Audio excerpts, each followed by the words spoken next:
before this happens. I am so sorry. Forgive me. Jesus, my Lord, forgive me. And as we talked about earlier today, there's nothing we can do so long as we say we're sorry that our Father will not forgive. Judas didn't do it. He kissed him. And we know what the rest is history. The thing about confession is there is no sin we can confess that would make our Father love us less. But we have to do it. We have to do it. Because when we stand before Jesus, he's not going to look at us and say, "You loser." He's going to ask us a question. And maybe the question is like St. John the Baptist said to the approaching Sanhedrin, "Show some evidence of your repentance." He called them a brood of vipers, John the Baptist did, and he said, "Show some evidence of your repentance." Maybe the question Jesus will ask us, do you love me? And if so, what evidence do you have that you can show me that you love me like I loved you? That's a meditation in prayer. A couple last things.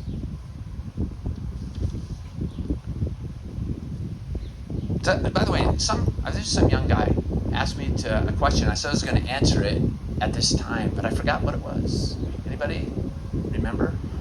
Okay. How my parents, is a question I often get asked. At 90 and 92, they're doing as good as you can do at 90 and 92. They're still very much sharp in mind, unlike the president. They're very sharp. But age is catching up, and I know the time is short. And as I was saying earlier to some people, it would be as devastating as it's going to be for me, because they've lived with me, I think it's 25 years now. The emptiness will be incomprehensible to me. I hope God takes it before the world does completely fall apart, because it's coming. And I don't want them to have to suffer through it. And then how's my case going? I was just talking to the canon lawyer, and in the Supreme Court of the United States, you have to file a writ of certiorari, it's called, which means you have to ask them to hear your case, and then they can just say no, which is what they do with something like, 95% of the requests, and then you're just dead in the water, and you have to go back to what the appellate court had said and done. If they grant you your writ of certiorari, you will then hear it in the Supreme Court, and as we're about to find out Tuesday or Thursday of this next week, I guess it is, we actually finally will get the decision on Roe v. Wade, and fasten your seatbelts, because the evil is coming fast and faster. We just learned last week that the Supreme Court of the Church has accepted my case. So I'm not sure how long it's going to take them to...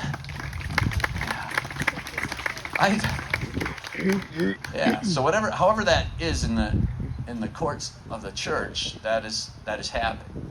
I have zero expectation that they're going to rule in my favor, because there's just too many over there that know me by name and despise me because I call them out for the evil that they are. The thing is, in the law, there's procedure and there's substance. Procedure must be followed, and if you don't follow the procedure, you get thrown out. So, for instance, I could have the most winning case, 100% certainty I'm going to win the case. If I don't file it within the deadline, I'm done. I'm dead in the water. They'll never hear it. You just get canceled. They dismiss the case, done. Well, in church law, there's also this procedure that you have to go through, including if you make a complaint, you have to have on that day evidence, substance that to support your claim.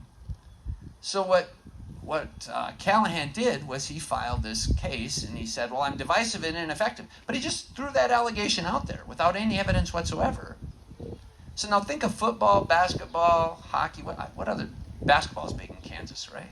Basketball. Okay, what if a player starts running down the court without dribbling? Well, we would call that traveling.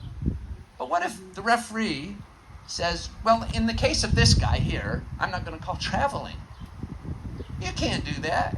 The rules apply to every player equally, fairly. Same for the church. At least it's supposed to be. So the fact that Callahan made so many procedural errors and didn't support the case with any evidence whatsoever, it should get thrown out immediately. So that is, I don't know if that's, yeah. It just means that then he'll just do it again the next time the right way, but for now, who knows? The Rome may say, you can't keep him out of the parish.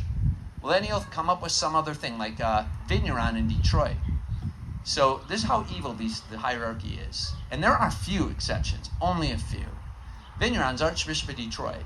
He has a vicar general named Beguerin that I've known since about 2002 was a very evil man.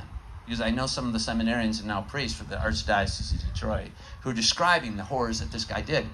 Well, so Beguerin gets together with this man-hating lesbian and concocts a case from 40 years ago against the great Father Perron, a traditional priest, traditional Latin Mass priest at Assumption Grotto where Solanus Casey is buried. So immediately, so they get this guy from that they said Perron did something to him 40 years ago, touched him inappropriately, whatever it was, and we're coaching the guy. This is what he did. And the guy kept saying, no, that never happened. It just didn't happen. Finally, they got him to say, oh, something may have happened, right? When they do that, they immediately have to suspend the faculties and kick out of the parish Father Perron, because that's what they did with McCarrick's ruling in 2002 in the Dallas Charter. And then they have to turn it over to the Michigan State Police to investigate this allegation for a crime allegedly committed 40 years before.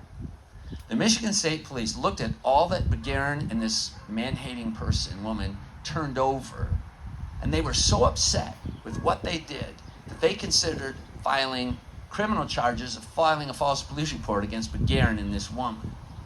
That's how bad it was. But meanwhile, there's poor Father Perron sidelined, taken out of giving the sacraments of grace to all of the people. Well, so then when that happens, Perron, when the case gets thrown out and the Michigan State Police are upset with Beguerin and this woman, Perron files a defamation case against the Archdiocese of Detroit. And he wins. The jury decided that Archbishop Vigneron and Beguerin and this woman had defamed Father Perron, and they awarded him something like either $125,000 or $150,000. Well, meanwhile, while this is going on, Rome also had to hear the case because they appealed it, Father Perron, to Rome. Rome took one look at it, and Rome doesn't pass over anything because they don't want to get accused of maybe missing something. They throw out the case too, and they say to Archbishop Vigneron, you have to reinstate Father Perron. What they say is, well, sorry, we're not going to do it. Because between the time that we sidelined Father Perron on false charges and the time that you threw the case out and said we had to reinstate Father Perron, during that time frame, Father Perron was disobedient.